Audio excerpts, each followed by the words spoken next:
এই দৃশ্য বিমান থেকে দেখা মেঘ কিংবা শীতের সকালের কুয়াশার চিত্র নয়। 2 দিনের ব্যবধানে বনানীর পর এবার রাজধানীর গুলশানে ঢাকা উত্তর সিটি কর্পোরেশনের একটি মার্কেটে আগুনের চিত্র এটি। ভোর 6:45টায় গুলশান 1 নম্বরের ডিএনসিসি মার্কেটের কাঁচা বাজারে আগুন লাগে। মুহূর্তেই আগুন ছড়িয়ে পড়ে পুরো মার্কেটে।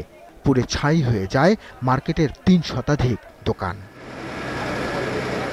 কাঁচা বাজারের আগুন ছড়িয়ে পড়ে পাশের তুর্য প্লাজার 3টি ফ্লোরেও। ফায়ার সার্ভিসের 20টি টিম, নৌ, বিমান ও সেনাবাহিনীর সদস্যদের সহায়তায় 3 ঘন্টায় আগুন শতভাগ নিয়ন্ত্রণে আসে।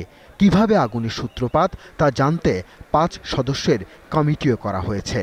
ফায়ার সার্ভিস বলছে, গুলশানের এই মার্কেটে অগ্নি নির্বাপনের কোনো ব্যবস্থা না থাকায় ঝুঁকিপূর্ণ চিহ্নিত করে এর আগে 4 বার নোটিশ দেয়া হয়েছে। 20টা ইউনিট আমরা এখানে কাজ করেছি।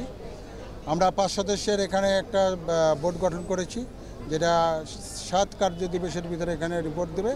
আগুনে পুড়ে যাওয়া দোকানের মালিক কর্মচারীরা বলছেন, ঋণ করে দোকান করা অনেকেই এখন নিঃস্ব। সরকারের কাছে ক্ষতিপূরণও দাবি করেন কেউ কেউ।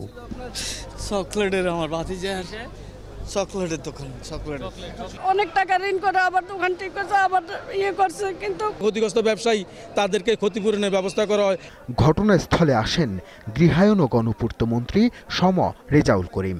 বারবার এমন আগুনের ঘটনা আমলে নিয়ে সকল বহুতল ভবনে সর্বোচ্চ অগ্নি নির্বাপনের ব্যবস্থা রাখতে নির্দেশ অমান্যকারীদের বিরুদ্ধে ব্যবস্থা নেওয়ার হুঁশিয়ারি দেন তিনি।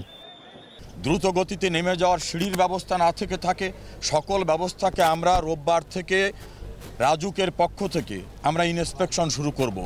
আমরা 15 দিনের ভিতরে চিহ্নিত করব কোন কোন বহুতল ভবনগুলি পরিকল্পনার বাইরে বা নিয়মের বাইরে হয়েছে, সেগুলোকে প্রয়োজনে সিলগালা করে দেব। ডিএনসিসি মার্কেটের আগুনের ঘটনা তদন্ত করে ব্যবস্থা নেওয়া হবে বলে জানান মেয়র আতিকুল ইসলাম। যে এখানে আমরা বাস করি, যেখানে আমরা ব্যবসা করি, এগুলো কিন্তু নিরাপত্তা আনতে হবে। এই ব্যাপারে আমি মার্কেটের যারা দোকান মালিক সমিতি আছে, দোকানদার আছে, আমি সবাইকে অনুরোধ করব। সর্বশেষ 2017 সালের জানুয়ারিতে এই মার্কেটে আগুন লাগলে পরপর 4 বার কর্তৃপক্ষকে নোটিশ দেওয়া হলেও কোনো ব্যবস্থা নেওয়া হয়নি। আদিত্য মামুন, 21 টেলিভিশন, ঢাকা।